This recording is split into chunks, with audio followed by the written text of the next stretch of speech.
Hello everyone, Alison Root here from Golf Monthly and welcome to Royal Porthcawl Golf Club.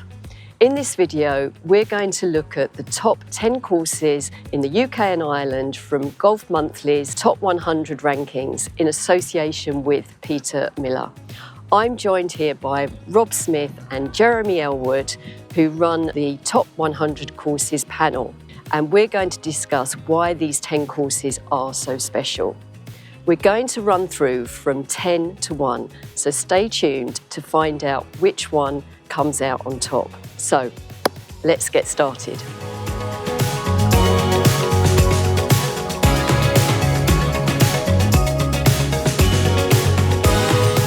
We're going to start with number 10 and 9 together because this is Sunningdale Golf Club, the old and new courses.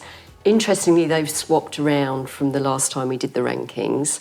So at number 10 is the old course, and I know, Rob, that's a particular favourite of yours. So tell me a bit about that. It is indeed a particular favourite of mine, but to be fair, so is the new. Over the years, it's probably the question I've been asked the most is which is your favourite course in the top 100, and I've always given a wishy-washy answer of both at Sunningdale because it's just the perfect golfing day out. But I think I'm now veering on the side of the old because it has more old-fashioned charm. It's perhaps a little more forgiving than the new, which is definitely a more severe test, I would say. And it's the sort of course that's got so much variety that it just keeps a smile on your face all the way around. It has swapped this time with the new, and I think that's because some of the panellists really appreciated the severity of the test of the new compared to the old. But they are different, aren't they, even though they're side by side in places. Yep. And the new, which I know when we first put it above the old a few years ago, the secretary and some of the members were happy with that because traditionally the old had always been up there and the new was, even though new is a bit of a misnomer because it's still a very old golf course, they were pleased that we'd put the new above it. And I think I probably prefer the new. I've played it a little more often than the old. It does start with a very difficult par 4. And then a nice little par 3. But then once you've played that par 3 and you're on the third tee, you really are sort of heading into the, not wilderness, but the middle of nowhere, and you do get this wonderful feeling of isolation when you're out in that heathland. And there isn't really a weak hole, I don't think, and the 5th and the 6th holes as a back-to-back par 3, par 5 pair are probably as good a 2-hole combo as you'll play anywhere inland, certainly. Well, I think the 5th is just the perfect par 3. I picked out a couple of comments from our panellists because we pay heed very closely to what they say. Jamie Hudson, who's one of our panellists who's recently moved up to Prestwick, he says Sunningdale's old course is where golf transcends into art, which I think is lovely. Every round here is a celebration of the rich history, the precision of design, and the joy of playing golf at its finest. It's not just a golf course, it's a dream realised, which I think is pretty poetic, and I think perhaps better than I could manage as a writer. I wouldn't say that, Rob. You'll be doing yourself out of a job. And similarly, Russ Groombridge, and he said Sunningdale New is maybe not as famous as the old, but in my opinion is the better of the two courses, as it sets the bar to which I will judge all other courses and golfing experiences. That bar is now raised so incredibly high, and I'm not sure it will ever be beaten. So high praise indeed from our panellists. Indeed. Well, there you go, Sunningdale. So a great experience all round. Absolutely. Yeah. So moving on to number 8, we have the championship course at Carnoustie. Yes.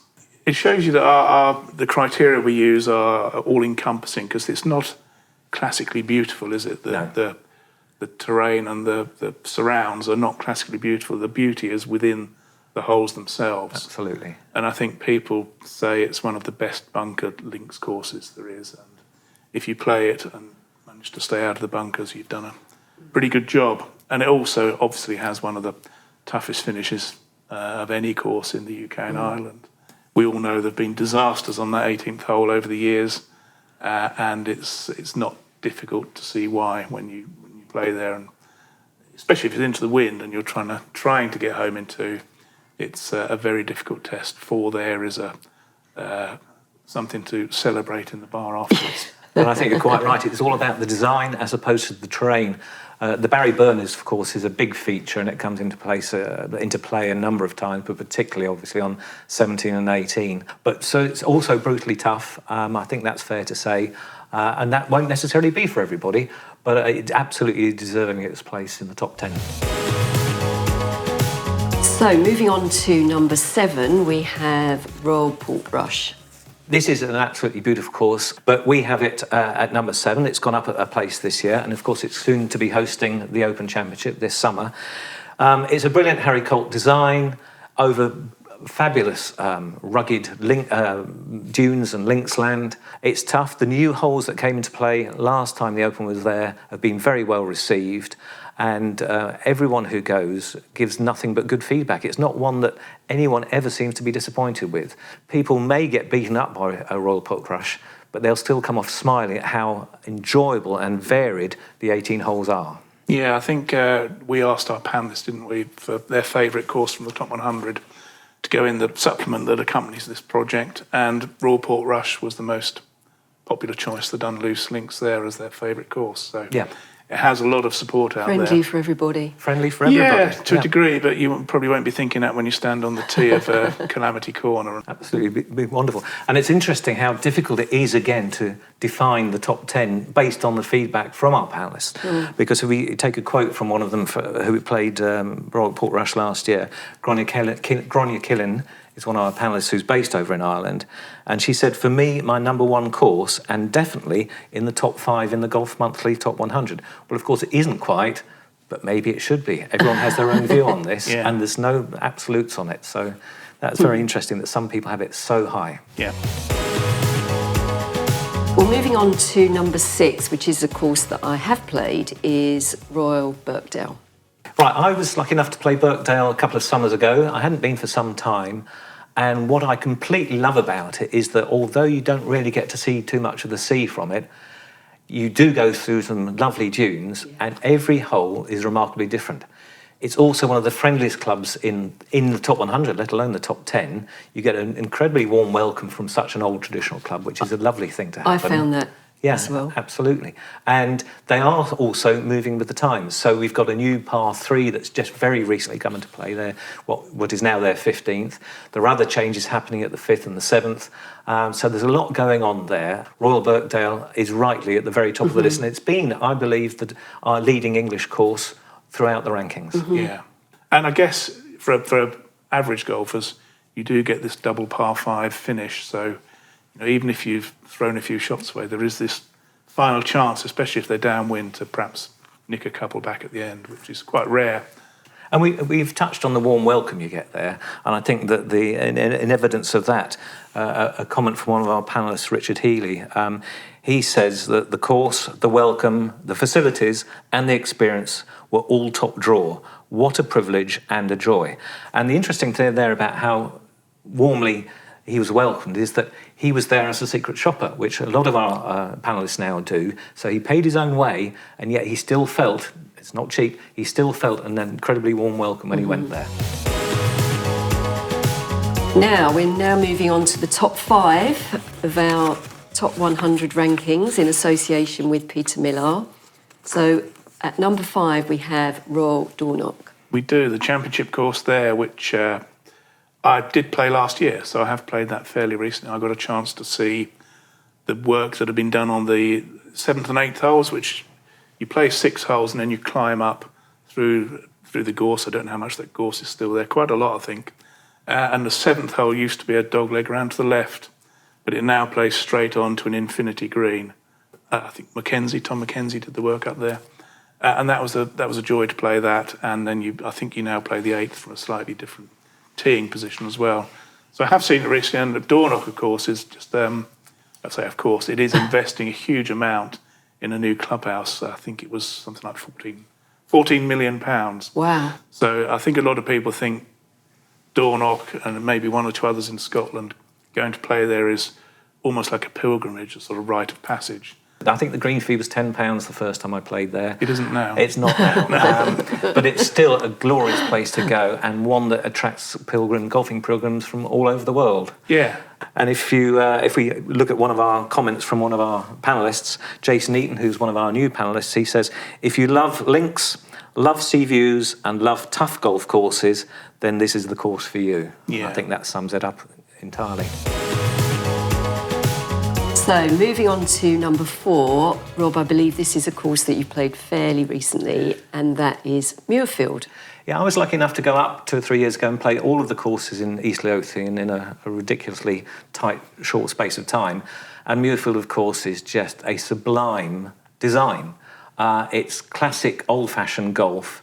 The bunkering is just pristine. Everything is exactly where an expert would put it, and I'm by no means an expert, but you just look at every hole and think, this is, how would you ever change it, or why would you ever change it to make it any better?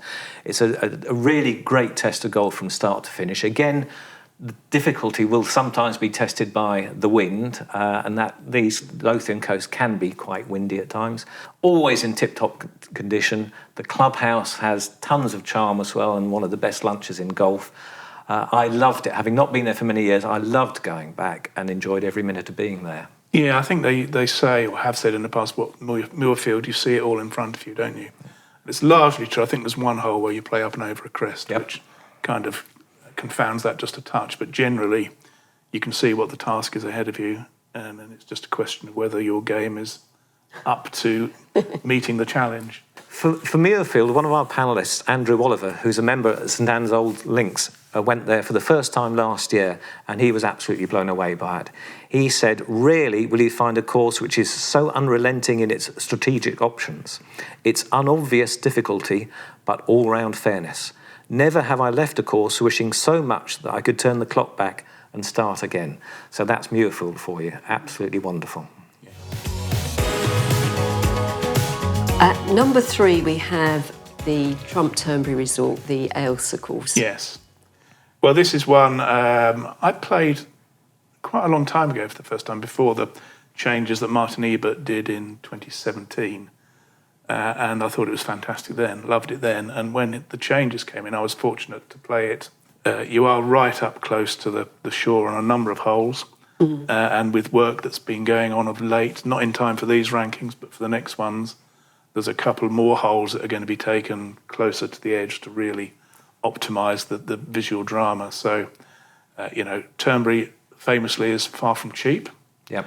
But it is a fantastic place to play. It is stunning. Yeah, I'd love to go back. I haven't played it since they've made the changes. Right. But The 7th green will be right by the cliff top now, and the 8th tee will be moved accordingly. There's some new mounding going in, and some other tweaks on the back 9.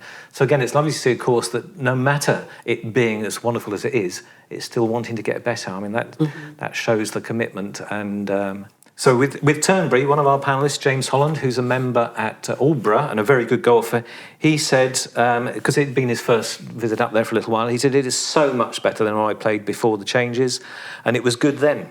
It used to be brilliant, and it's now even better.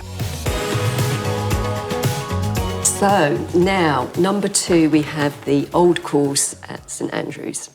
The old course at St Andrews is probably the most iconic course in the world. Most famous in the world, probably. It is. So people will travel from all over the world to play the old course. And it's a strange one too, because if you just look at the design of the course itself, which very much is a product of nature rather than a brilliant modern architect, if you like, Old Tom Morris is just a natural plot of land that is seeping with history. Of course, it's a test of golf, but it's more than that, because it puts chills on your back. It just, absolutely, it's a spine tingler. It's just a must play. Probably the most bucket list course we have in the UK and Ireland.